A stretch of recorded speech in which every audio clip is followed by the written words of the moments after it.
ரிஷபராசி அன்பர்களுக்கு இந்த காலகட்டத்தில் எப்படின்னா மறைமுகமான ஒரு சேர்க்கை ஏற்படுத்த போறீங்க. மறைமுக சேர்க்கைன்னா காசை இந்த காலில் பதுக்கி வைக்கிற அளவுக்கு காசு வரப்போகுது. ஸோ அதனால என்ன நிறைய பேர் என்ன பண்ண இந்த காலகட்டத்தில் பினாமியா செயல்படுவதற்கான வாய்ப்புகள் எல்லாமே இருக்கு.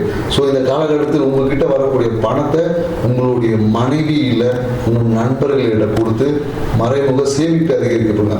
அவ்வளோ காசுலாம் இல்லைங்கன்னா அட்லீஸ்ட் ஒரு எஃப்டி இல்லை ஒரு பேங்க் அக்கௌண்ட் ஓப்பன் பண்ணி இல்லை லாக்கர் ஓப்பன் பண்ணி அதில் பணத்தை வைத்து பாருங்க. இந்த ஆண்டு அபரிமிதமான நண்பர். ஏன்னா இந்த கையில் இந்த ஆண்டு உங்கள் கையில் எவ்வளோ பணம் இருந்தாலும் அது ஏதோ ஒரு விதத்துக்கு விரயமாயிடும்.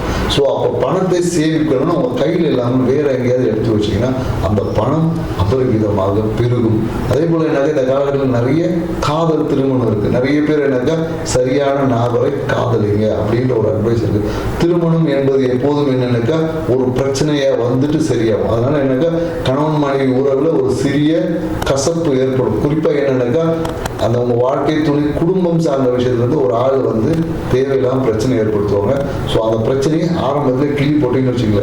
இந்த 2026 உங்கள் வாழ்க்கையில் மகிழ்ச்சிகரமான